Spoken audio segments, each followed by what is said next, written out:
کسی کی پہچان علم سے نہیں ہوتی بلکہ ادب سے ہوتی ہے، کیونکہ علم تو ابلیس کے پاس بھی تھا لیکن وہ ادب سے محروم تھا۔ ہر لکھنے والے نے فنا ہو جانا ہے، لیکن لکھی ہوئی چیز ہمیشہ باقی رہے گی۔ تو اپنے ہاتھ سے ایسی چیز تحریر کر جا جس کو قیامت کے دن تو دیکھ کے خوش ہو جائے۔ سب انسان مردے ہیں، زندہ وہ ہے جو علم والے ہیں۔ سب علم والے سوئے ہوئے ہیں، بیدار وہ ہے جو عمل والے ہیں۔ تمام عمل والے گھاٹے میں ہیں، فائدے میں وہ ہے جو اخلاص والے ہیں۔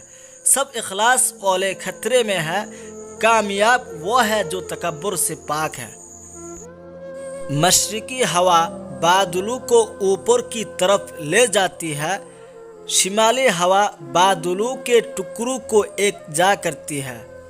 جنوبی ہوا بادلوں کو ٹپکنے کے قابل بناتی ہے اور مغربی ہوا قطرات کو بارش میں تبدیل کر کے زمین کو سیراب کرتی ہے۔